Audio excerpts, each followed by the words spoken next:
Now, one of the things, real quick, before we have to go, and unfortunately we will have to go. Well, actually, when you hang up, we're going to continue the podcast, and we're going to make this an extended 4-hour episode. It's going to be a part 2. There you go, and just make yourself home there in my office. Oh, he already has. He's down to his underwear. It's weird. This case should never have come to trial. I don't think it's fair to call my clients frauds. Because one time I turned into a dog and they helped me. Thank you. Your Honor, we would like to withdraw our plea of not guilty and enter a plea of guilty. This trial is a travesty. It's a travesty of a mockery, of a sham, of a mockery, of a travesty, of two mockeries, of a sham. If we are to have faith in justice, we need only to believe in ourselves. And the truth shall set you free! How do you plead, guilty or not guilty? Oh, guilty, but with a real good excuse. I think the truth will come forth. You can't handle the truth! Hello, everybody. It's time for more Law Light, brought to you by Foreman, Watson, and Holtry, dedicated to you and committed to justice. It's a great day. We are located partially at the high-rise white brick edifice at 530 Frederica Street, and I am coming in today remote from my house. So, PJ, everything going good over there? Yeah, so far. I mean, it's still early, but yeah, things tend to run pretty smoothly around here. So I'd say we're going to be okay. Probably better than when I'm there because I just confuse things a lot. But, no, you are sorely missed. This is not a new rodeo for us. We've had to participate remotely several times over the last year because of COVID. So we had a small little repair work done on my Achilles tendon yesterday, and so I'm going to be operating from home for a few days, and then I'll be back in the saddle over there enjoying you guys. But I do miss you. Yeah, we miss you too. Now, I'm assuming you were asleep during that procedure. No, I was not. I was really? awake. Yeah, I was awake. It was Yikes. a local anesthetic down on they put the foot to sleep basically, and then go in there with a cannula and do the work on the Achilles. So we're hoping it works. So that I can just jump. What's that? I was gonna say you had that platelet injection too. I did. Right? I had the PRP done. I had so they took my blood, spun it out, got the platelets out, and then they go in ultrasound guided, and they put it right there in the source of the. I have an insertional tear in my Achilles where it inserts into the heel, and so they put that, and then you basically stay off of the foot for about 7 days totally. So yeah, they'd have to put me to sleep. I've heard the platelet thing is like excruciating. It is. It's not fun. It burns. It feels like they're trying to push 2 gallons of fluid into a spot that would hold maybe a thimble full of, but we made it. I didn't pass out, and so now we just let it do its thing. Well, if it makes you feel any better, my anxiety is at full blast today. Last night I was laying in bed, and when I put my left arm back and I try to like lift my elbow up behind, like up over my shoulder, I'm getting this like pain. I don't know where it's coming from, so I'm pretty sure I have bone cancer. Well, you know what? It's good that we have Nathan on with us today. Yes, he's going to have to help me get prepped. You're on your way. That's right. You're on your way to the grave, man. So we have Nathan here to help you. So with that being said, we are super excited. This year, as our listeners know, we've been bringing in guests from area businesses, and today again we have a great guest, Nathan Morris from Haley McGinnis. Nathan, you with us? I am. Good morning. Thank you very much for letting me be here with you. Sure. Well, I wish I could be there in person. We could share a cup of coffee or whatever, but I'm sure PJ's taking care of you. And Nathan, what I'd like to do is just allow PJ to kind of get some background about you. I know a little bit. I've met you one or two other times. Yes. And I know PJ kind of. I guess you guys have been you were classmates and things like that. So PJ, why don't you kind of let the listeners know a little bit, more about Nathan, and then we'll get to some interesting discussion with him about his occupation and the way it kind of crosses over with law. Sounds good. Sell me, PJ. Yep. You know, Nathan, I've never taken the reins. Well, I have once, but Travis wasn't here, so I hope you're strapped in. I'm ready to roll. I'm super excited. I feel like a freshman in high school all over again. Yeah. Well, I remember those days. I do too. So Nathan and I go way back. I met him my senior year. That was back in my I'm going to be Steven Spielberg one day. We can see that really panned out well. And Nathan and I became quick friends. Yes. Now, in the beginning, well, let's start even before that. Now, are you a native of Owensboro? Owensboro? Yes. Born and raised? Born and raised in Owensboro. I didn't make the freshman basketball team at Owensboro Catholic. I was super bitter, so I dropped out of Catholic High my freshman year after going to school with these classmates since kindergarten, went to Owensboro, tried out for the team, and made it. So that's why and how our paths crossed. Oh, so okay. I am, and then after freshman year and basketball season, I went back to Catholic. It's fine. It was a very short-lived. It was a very short-lived freshman moment that my mother allowed me to do. Miss Morris in computer lab room 333, if you recall. Mm-hmm. Anyway, that's how we met from Owensboro, born and raised. Yes. Yep.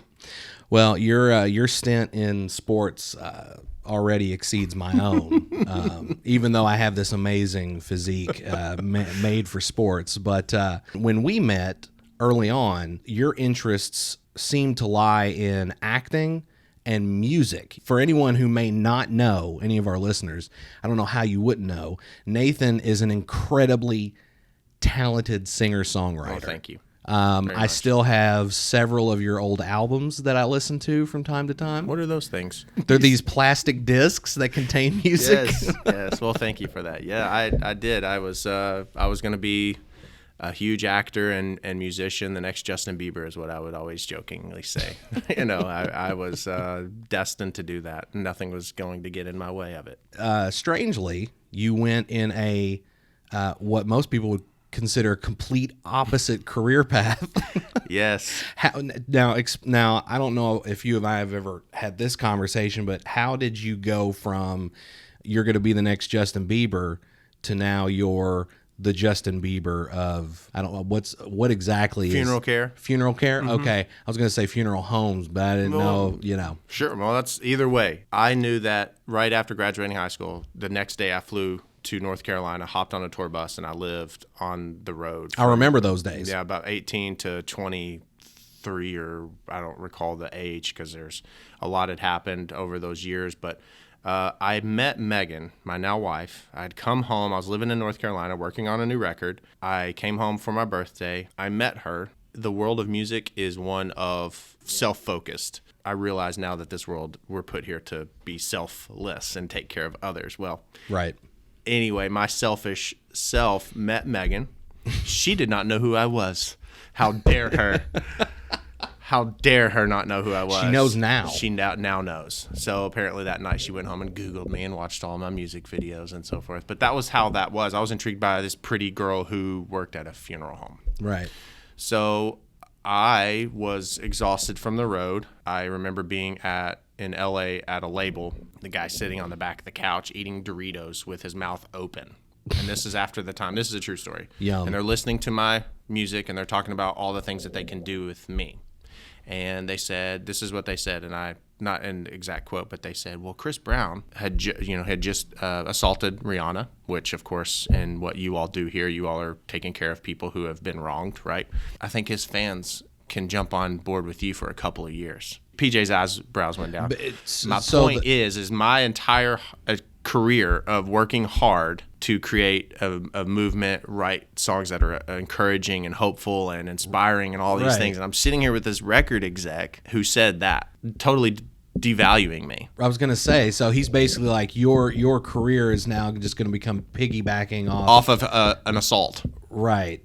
Yeah. So they were gonna have you go assault Rihanna and then they were going to plug the hole is what I say for a few years. I would be not very happy. I wasn't. So I came back. I was kind of over it. This industry that I'd fallen in love with. This is during the time where everything's going from, like we were talking about, the CDs to digital, right? Slowly but surely. And so physical units were going away. The record labels were imploding. People were doing it themselves and being very successful. So I just continued doing it myself. I'd met Megan. I actually had all of my stuff shipped via DHL from North Carolina. I didn't go back. I told her father, I went to his office because I'd been on the road for a long time and I wanted some sort of foundation. I was exhausted. So I was like, I want to work at a funeral home. I didn't know anything about it, but I was very intrigued by it. I think we all have been around a dinner table. If you're around a funeral director, you ask all those questions, right? Yeah. I'm probably going to ask some of those today. Please do it. So in a nutshell, I went to her father's office, my now father-in-law, and if you know Mike Everly, Mr. Everly, he's been there 60 years. I said, I would like an opportunity. He said, you're out of your mind. You're born in the profession. You get very lucky to get hired into. So I sat there. I said, I'm not leaving your office till you give me a shot. I sat there for 4 hours. He sat there. He just smoked his pipe. And he said, I'm out of my mind, but I'm going to give you a shot. And that was a very long time ago. Well, he found out you were the almost next Chris Brown. That's correct.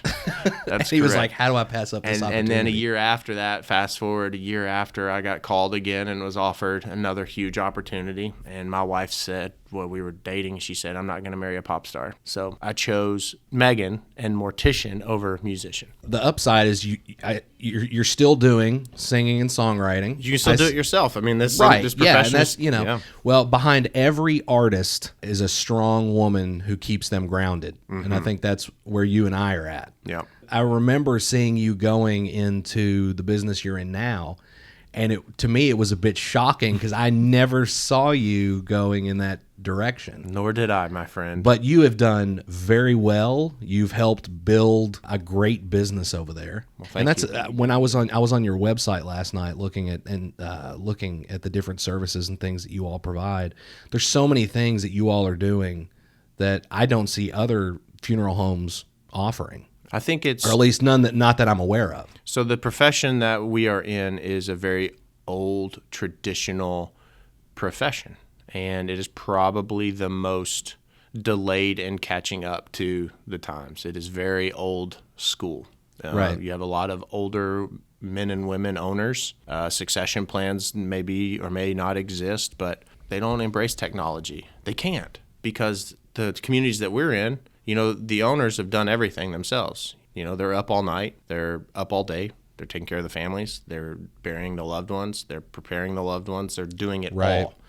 So they don't have the time or resources or know how to do this stuff. So we do things a lot differently. We get very creative, and we don't wait for people to call us in their time of need. We go to the people to make them feel comfortable with us. I say, let's grow old together. That's what our saying is. So we have a great culture of our team, and whenever a new member comes on, we say, let's grow old together. And they are required to go out and actually get to know these people that we're going to one day serve and not just wait for the phone to ring. Right. Well, I was really impressed with how large your team was. I didn't realize how many people you actually employ there. We really have created this incredible team of people. Believe it or not, women are coming up heavily in this profession. I think there was a number of like 80% or something of people who are graduating from mortuary school are females. Right.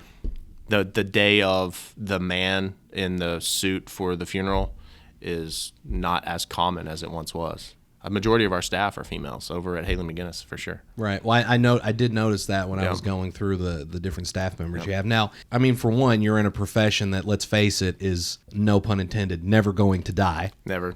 No. Did you ever think that you were going to get into this profession? And when you started into it and he gave you the opportunity, what was that transition and that process like? Because Travis and I have had conversations about your industry before because, as you know, I'm a hypochondriac, so I'm constantly dying of something. So death, unfortunately... You could never work there, by the way. Oh, no. And that's where I was headed, is that it takes a certain type of person, I think, to work in that environment. Because as we all know, like, funeral homes have a very specific smell. Does it? We try to not. Like, that's very important. Right. It's not I wouldn't say it's a bad smell, but I think it's overabundance of like bouquet because you guys have lots of flowers. I mean, that's just like everywhere, a staple, all the right? time, right? So funeral homes tend to smell like flowers, like or heavily. Febreze, which we try to smell like none of those. Right. Funny enough, when I was shooting 13 Sleighs, this recent movie, there was another funeral home in town that allowed us to use their transport van. Mm-hmm. And as soon as I opened the back, which, that's where they transport the bodies, as soon as I opened it, I was like punched in the face with that flower funeral home smell. Yes. And everybody that was on set was like, man, that van smells like death. Oh my gosh, but it's so funny. But it's not that it smells like bodies; it smells like flowers. So that's I really don't know where I was going with this. I don't either, but I really liked it. You were talking. I think what was the transition? Like? What was the transition like for you going? Going into this profession, like where do you start and then where do you go? Transparently speaking, I grieved for 2 years because can you imagine going from what I was doing to a normal life, so to speak, right? And it's just like waking up in the same bed instead of a bed that's kind of rocking like the bus bed did, or, getting Slim Jims and a lemonade at 2 a.m. at the gas station because they're filling up. Anyway, I spent, when I wasn't doing that, I was diving into everything because my personality is I'm going to be the best at everything that I do, and if I'm not, I'm going to beat myself up until I am. So for the first 3 years, you do an on-call rotation in the profession where if you are working with me, you'd be on call Monday, meaning you get called out from 6 p.m. to 6 a.m. if a death occurs to care for them. The following day, I'd be available and on call until the next, so 24 hours every other day, every other weekend. I chose to do it 3 years straight. Oh, wow. Because I wanted to be the best at it. Right. Everything from the way in which we cared for them when we transferred them into our care, the words we spoke, because words matter, to how in which we prepared the loved one. I wanted to be involved in all of it. Yeah, I had a lot of uphill battles, but I spent 2 years just pumping it. But you sign up for an apprenticeship. An apprenticeship is recognized by the state where you actually operate as a funeral director or an embalmer apprentice under a licensure of someone else. Right. And they sign off on everything that you do, and they babysit everything for the first 6 months. And then after that 6-month period, then you become what's called a level 2, once approved by the state. And you can then be within earshot, essentially, of said supervisor. I wanted to be the best, and we did that pretty quickly. I went to mortuary school, and so the first 2 years we're doing that. Now, is mortuary school like any other type of educational institution? Is it books and tests and things? It's books and tests, and you can do it virtual, which is interesting. Yeah, I went to Arapahoe in Littleton or Denver area, Colorado. I chose that school just because I wanted to be different. Most people go to Mid-America, which is in Jeffersonville, Indiana, or they go to Gupton College, I think, is in Nashville, I think. Anyway, and I wanted to do it differently, and so I did things virtually, and I was already an apprentice. And then I would fly to Denver to do my labs, where labs are where you're actually in a care center caring for the deceased, preparing and embalming and so forth. I had been already an apprentice. Now in Kentucky, you cannot be an apprentice and be in mortuary school. But you have to do one or the other. So, but I was doing it concurrently. So when I flew to Denver to do my labs, my professors were like, hey, dude, you're way ahead of everyone, because I was already embalming on my own at Haley McGinnis, and these people some of them have never even seen a deceased loved one. So they were like, you just need to stand there for 12 hours. I was like, what? Okay, I'll just stand here. So that was my labs. But that was my school experience. I did my tests. Funny story, we have to do a restorative art class where you create a face with restorative clay, because a lot of our work is art. Let's say a crash, or God forbid someone takes their life or something tragic happens. There's a lot of opportunity where the need for restoration comes into play. So we took a year of that school, but we had to create a head. So you just get this plastic skull, if you will, and then you get all the wax. And I did Liam Neeson. He was incredible. So I flew to Denver, Colorado with Liam Neeson's head under my arm. And then I rented a vehicle at Enterprise, took it to school, got a grade, and then I left it in the trunk of the Enterprise rental car. Funny enough, Megan and I last year went to the same Enterprise, and I was like, hey, I want to tell on myself. Back in 2012, I left a head from my mortuary school, and they said that happens all the time. So I wasn't anything special apparently, but yeah, that's one of my funny school stories. That's interesting, because that's something I never really thought of, but yeah, I guess you're right. Although I would have figured that they would have given you like a photograph of someone and had you reconstruct that, or I'm assuming you just printed out a picture. I chose Liam Neeson. That's funny. Yeah. They allow you to just choose who I anybody. wanted, yeah. So I'm going to jump ahead a little bit. What are some things that you all offer the community, other funeral homes in the area, that they don't offer? Sure.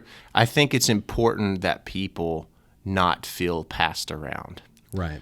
I say let's grow old together. I think most importantly, I think we educate. So education is important. Education through prearrangement. It's here are the things that you, as a young person, will one day have to face as you or your family members age and or pass away. Here are the decisions that will need to be made. We can help you should you allow us that honor. Prearrangement is absolutely paramount because for the longest time it was everyone just waited till the time of need. I mean, you plan for vacation and no one's planning for, what's going to happen whenever they die. I have 4 kids. I know what's going to happen when I die. I'm 35 years old. We have our grief therapy dogs. We have 4. 2 are in training. 1 is officially licensed and 1 is not yet licensed but is close. I think making people feel at home in a place that smells like bouquets of flowers and, we try to create this sense and element of just comfort, even if for a brief moment, right? We call it white glove experience without the white gloves. If you're not greeted within 10 seconds, then we've messed up. Any of our locations, any 7 of those. We offer monuments. When you're sitting around an arrangement table and you're making major decisions, why do you need to go from here to there to everywhere? It's like, let's create your loved one's memorial. Burial, traditional, whether it's traditional or it's cremation service where you want to, have your urn sitting on the 18th hole at the country club because you love that hole. We'll create a memorial that way. And I think the most important thing that we do is our aftercare. We have Dr. Jonathan Carroll, who is the only licensed grief therapist. He sits on a board of other therapists for the state, and he provides care for all 7 of our locations free of charge. It's an extension of our care. Right. Because when the funeral is over, that's when everybody leaves. And I don't know about you, but there have been moments in my life when you feel alone in general. Yeah. Now add grief and death onto that doesn't feel too good. So having him being available to reach out to and talk to is priceless because it has been said by people in the funeral profession before, once they're out the door, it's not our problem. Right. And that's totally false because they trusted you. And I think, when you integrate all those points of care, you slowly but surely really build trust. And I think that's the most important thing. I mean, in your profession too, trust is absolutely paramount, right? Yeah. Because people have their guards up with pretty much everything nowadays, unfortunately. You got to earn it and then keep it. That's really awesome. I've been to several services at your all's location, and everybody's super nice, down to earth, and caring, and really professional. So the services and things have always been top notch. I appreciate that. And one thing I did not mention is we wanted to control all of our care. Because we don't outsource anything, meaning we even have a grave care team. Cemetery care is what we call it. Yeah. We have 3 devoted individuals who stand at attention in uniform, pressed pants, pressed clothes, with a beautiful tent set up. If you've ever gone to a cemetery with a committal service at the gravesite itself, that matters too, because that's where you're going to end up being that family to kind of remember that person. Yeah. So you want it to look pleasant and comfortable when they show up. So, that's another thing. We wanted to control that too. Those are the things that we do. It has to be perfect. If it's not perfect, it will be. You could tell as you're discussing this, like how passionate you are. I am. About what you do. It's not cookie cutter. You can't, PJ, you're totally different than Travis. Travis, you're totally different than I. I want something different than you. You can't treat it the same. Right. We have a Disney approach. We have all of our staff read the book Be Our Guest. It's from the Disney Institute. Oh, wow. So when you go to Disney, you have an experience. You have characters. You have on stage. You have off stage. We literally think like that. If you are within eyesight of people, you are at attention. You are ready to serve. If you're backstage, you can take a sip of coffee. You can be on your phone for a second. You can privately smoke a cigarette if you're a smoker, but no one sees you do that. The grounds are immaculate. We think about that because every moment that they're on your grounds, they're having an experience. Is there trash in your parking lot? Are the leaves in the corners of the parking lot? That means something to someone. I know it's not. My wife worked at Disney, so believe me, I know all about that. That's awesome. So then to take that a step further, when are you all going to begin having fireworks displays before you close every night? That would be pretty awesome. And the crazy thing that you say that, it's like I'm literally thinking of like how to incorporate that someday somehow. That would be. You know what would be really cool? You know how Disney will do that thing at the end of the night where they'll project like a show onto the castle. Yes. At the end of the day, you all should do like a video projection of people's lives at the end of the day onto your building. That's a good idea. I know a guy that could help make a video for that. I don't know who you're talking about. That's a cool idea. It's got to be different. That's what people want. That there's a third party to this back and forth, and as you could tell, I could probably talk all day. So I know Travis has some questions and things. No, wants you've to been jump doing in. a good job, PJ. So proud of you. I learned from the best, Travis. Well, one of the things that as I've been listening and it comes across, unfortunately I'm not there. A lot is picked up with facial expression and things. We've learned that when interviewing people, but one thing that I share with you as the managing partner of our firm that's grown into 6 offices is that same thing. It's to be different. It's to be aware of details, being creative. Just the fact that PJ is a part of this podcast is because of dreaming and thinking creatively, because I wanted to add a human element to our cases. I wanted to be able to demonstrate the story behind someone's injury or the story behind the loss of a loved one. Doing that through paper is just very insensitive. Doing that in a way where you do a documentary that discusses that person's life and the way the injury affected it and the way that those around that person were affected, and having a 20 to 30 minute story told via video, that is the way to demonstrate a loss. And there's not many, if any, in Kentucky that do this regularly like we do. So I applaud you for thinking outside the box, so to speak, when it comes to an industry, as you said, that is deep in tradition. So is the practice of law, but we believe that the days of the mahogany desks and the fancy pens and all that, they had a time. That there was a place in our history where that was the practice of law. But we live in a digital age, a time when people need things quickly, when their attention span is small, and you have to adjust, And so I really have enjoyed listening to what you said about the way you've approached your industry. So well, thank you for that. Absolutely. Thank you. Now, one of the things, real quick, before we have to go, and unfortunately we will have to go. We could, as PJ said, we could talk forever. Well, actually, when you hang up, we're going to continue the podcast, and we're going to make this an extended 4-hour episode. It's going to be a part 2. There you go, and just make yourself home there in my office. Oh, he already has. He's down to his underwear. It's weird. That's awesome. So yeah. Travis is like, anyway. I had to think about that one for a second.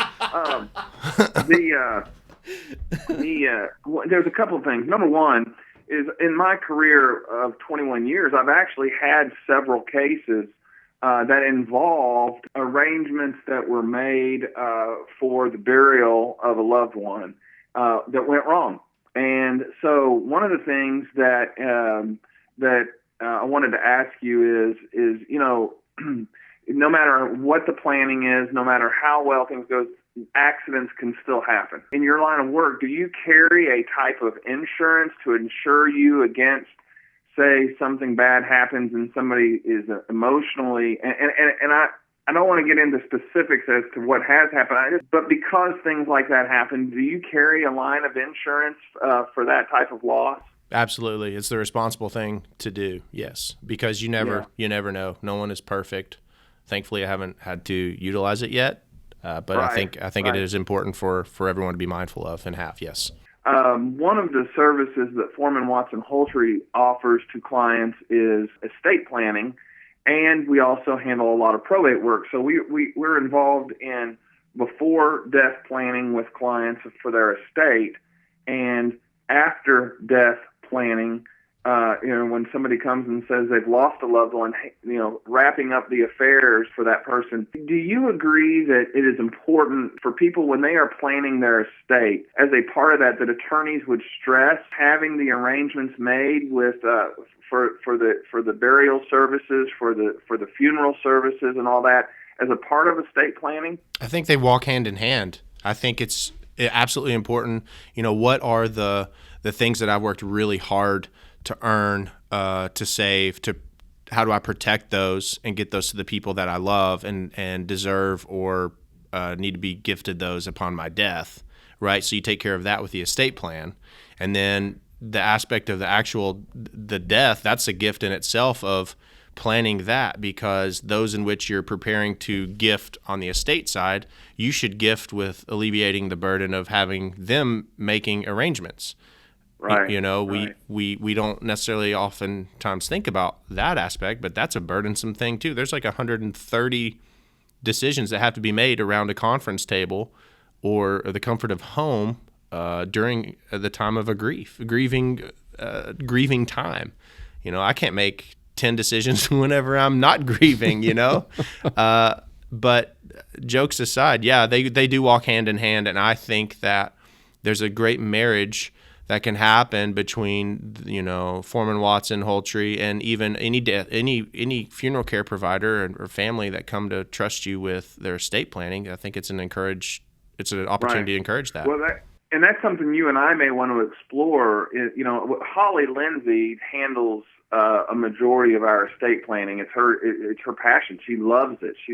And I bet you have seen, and this would probably be for a whole different episode of Law Light, but I bet you have seen a lot of places where, because of conflict at some point in a person's life, that when they die, the persons that are heirs or the family members do not see eye to eye as to how to handle the funeral, the burial, and things that are moving on beyond that, and to the extent that can be alleviated by this person having had made it very clear as to what their intentions are, it would even make your job easier. Yeah. So much so that I've seen people punch each other in the face in the foyer because of decisions. Oh my goodness, really? So yes. So absolutely, it's imperative to kind of think about that. The women in a marriage are the brave ones that kind of will get that ball rolling. So for the women listeners here, your spouse is a sissy and doesn't want to talk about death. It's kind of scary. I mean, it is. It's not, and I'm not trying to be funny. It's right. Anyone who comes to pre-plan a couple, it's literally 9 times out of 10 the woman's decision, and the man just comes along. He's just like, yeah, that's right. So it's just like a marriage. Yes. Yeah. Absolutely. Absolutely. Yes. Nathan, I am so glad that you made time to be a part of our show today, and we will circle back to you and maybe have some specific discussions as to more educational for a podcast episode of, all right, what are the basics? What are the basic decisions that people are going to have to make?